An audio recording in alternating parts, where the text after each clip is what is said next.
Syed TV. Assalamualaikum warahmatullahi wabarakatuh. Halo sahabat semua, insyaallah kita beberapa hari lagi akan memasuki bulan yang mulia, bulan haram, yaitu bulan Rajab. Sebagaimana bulan Rajab adalah salah satu 4 bulan yang mulia, Dzulqa'dah, Dzulhijjah, Muharram, dan Rajab. Di mana Rajab ini adalah bulan yang dia terasing di antara 3 bulan haram lainnya. Bulan-bulan haram ini adalah sebagaimana bulan yang telah dikatakan oleh Allah Subhanahu wa taala di dalam Al-Qur'an. Ayatnya adalah Inna iddatash syuhur 'indallahi 12 syahra fi kitabillahi yawma khalaqas samawati wal ardh minha arba'atun hurum. Itu adalah ayat yang terdapat di dalam Al-Quran. Surah At-Taubah ayat 36. Artinya adalah sesungguhnya bilangan bulan di sisi Allah adalah 12 bulan. Dalam kitab Allah sejak dia menciptakan langit dan bumi. Dan diantaranya ada 4 bulan yang dihormati. Dinamakan dengan bulan Hurum. Maksud Hurum adalah hormat. Maksud hormat berarti dimuliakan. Karena ada sesuatu yang dimana di bulan lain kita boleh untuk melakukannya, maka di bulan-bulan yang mulia itu kita tidak boleh melakukannya. Nah, ketika kita sudah memasuki bulan Rajab, mulai daripada tanggal 1 sampai tanggal 10 bulan Rajab, maka kita diperbolehkan, dianjurkan bagi kita untuk melakukan amalan-amalan yang dianjurkan oleh Nabi Muhammad Shallallahu Alaihi Wasallam kepada kita umatnya. Karena sebagaimana yang kita ketahui bahwa ketika kita melakukan amalan di bulan Rajab, Allah akan melipat gandakan pahalanya. Ada 7 amalan bulan Rajab, ketika sudah masuk tanggal 1 sampai tanggal 10, maka kita dianjurkan untuk melakukan ibadah-ibadah berupa ibadah sunnah. Pertama, ketika sudah memasuki tanggal 1, kita dianjurkan untuk berzikir. Mulai tanggal 1 Rajab sampai tanggal 10 Rajab. Zikirnya adalah Subhanallahil hayyul qayyum, Subhanallahil hayyul qayyum, Subhanallahil hayyul qayyum. Artinya, Maha Suci Allah yang hidup kekal dan terus-menerus mengurus makhluk-makhluknya. Cara mengamalkan zikir dari tanggal 1 sampai tanggal 10, yakni dibaca sebanyak 100 kali. Hari-harinya kita harus memperbanyakkan membaca zikir tersebut. Kemudian yang kedua adalah zikir di waktu pagi hari dan sore hari. Selain zikir di atas yaitu Subhanallahil hayyul qayyum, kita juga harus mengamalkan zikir-zikir mulai daripada pagi dan sore. Terdapat bacaan zikir yang juga dianjurkan untuk diamalkan pada pagi dan sore hari adalah yang dimana ketika kita baca zikir tersebut sebanyak 70 kali, maka kulit kita tidak akan disentuh oleh api neraka. Zikirnya berupa Rabbighfirli warhamni wa tub alayya. Rabbighfirli warhamni wa tub alayya. Sungguh sangat mudah, bukan?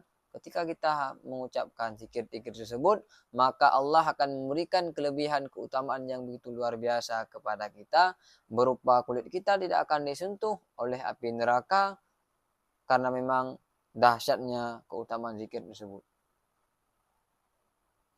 Artinya apa? Rabbighfirli warhamni wa tub alayya. Artinya, Tuhanku, ampunilah aku, sayangilah aku, dan terimalah taubatku. Kemudian amalan yang ketiga yang harus kita kerjakan di bulan Rajab adalah ketika sudah masuki tanggal 1 sampai tanggal 10 Rajab, kita harus melakukan salat sunnah. Amalan lain yang juga dianjurkan dari awal bulan Rajab adalah melaksanakan salat sunnah. Sebagaimana dijelaskan dalam sebuah hadis yang diriwayatkan dari Anas bin Malik bahwa Nabi Muhammad SAW pernah bersabda, barang siapa salat sunnah di malam bulan Rajab sudah salat maghrib, setiap rakaat setelah Al-Fatihah membaca surat Al-Ikhlas, maka ia dan keluarganya serta orang-orang yang menjadi tanggung jawabnya akan dipelihara dari malapetaka dunia dan siksanya akhirat. Sungguh dahsyat dan luar biasa. Karena memang bulan Rajab ini adalah bulan yang dimana ketika kita minta pertolongan kepada Allah, Allah sangat mudah mengabulkannya. Maka salah satunya ibadat yang harus kita kerjakan di bulan Rajab adalah kita memperbanyak sholat sunnah. Kemudian yang keempat adalah kita harus memperbanyak puasa sunnah.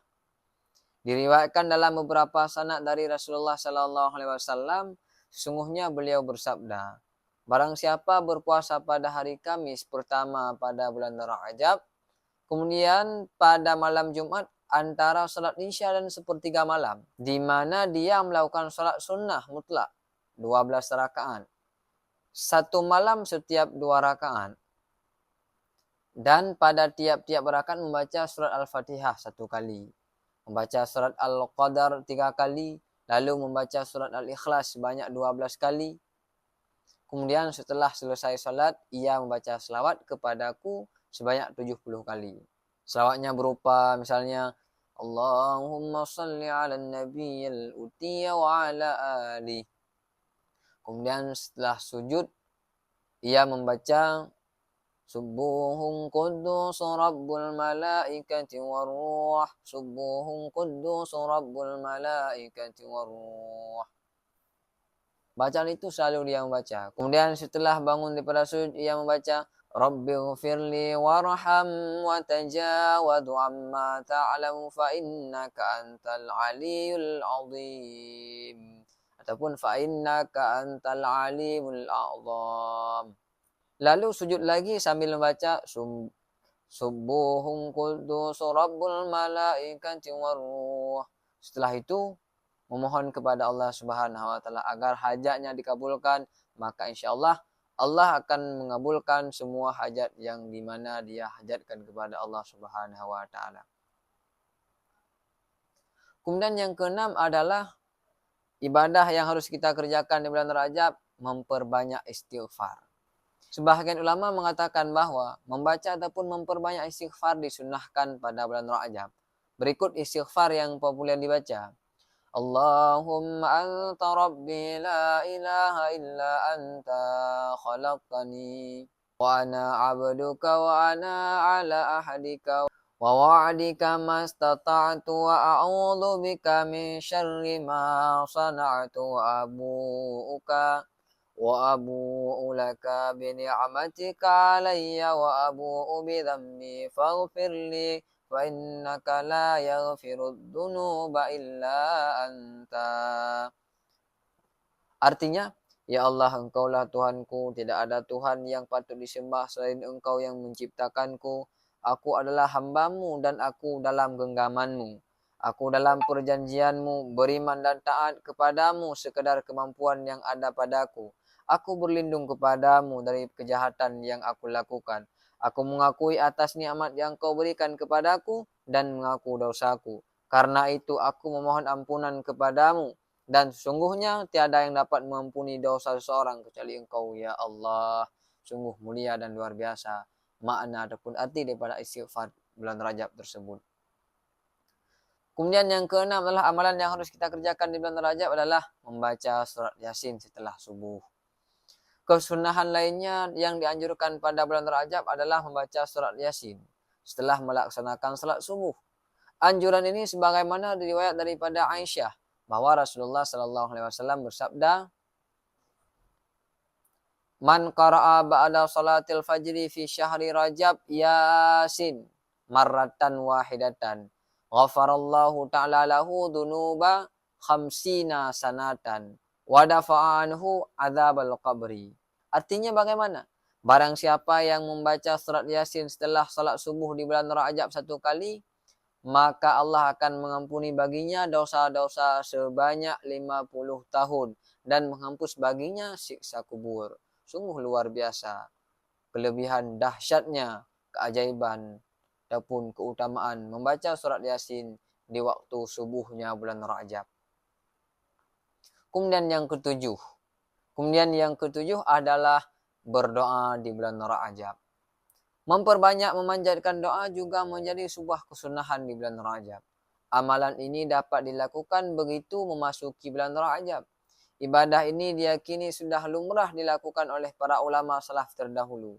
Merujuk sebuah hadis yang menerangkan mengenai doa ini adalah annan Nabiyya sallallahu alaihi wasallam kana idza dakhala Rajaba qala Allahumma barik lana fi Rajaba wa Sya'ban wa ballighna Ramadan. Artinya bagaimana? Sesungguhnya Nabi Shallallahu Alaihi Wasallam apabila memasuki bulan Rajab, maka beliau berdoa kepada Allah, Ya Allah, berkahilah kami di bulan Rajab dan Sya'ban dan sampaikanlah kami ke bulan Ramadan. Itulah doa-doa ataupun amalan-amalan yang harus kita kerjakan di bulan Rajab. Mulai daripada hari pertama sampai hari ke-10. Nah, amalan itu yang dapat menyebabkan kita mendapatkan pahala yang begitu luar biasa dan keutamaan-keutamaan amalan yang kita kerjakan itu sangat luar biasa dan sangat dahsyat. Semoga kita semua diberikan kemudahan oleh Allah Subhanahu wa taala untuk mengerjakannya. Semoga bermanfaat. Jangan lupa like, comment, share dan subscribe. Sekian. Assalamualaikum warahmatullahi wabarakatuh.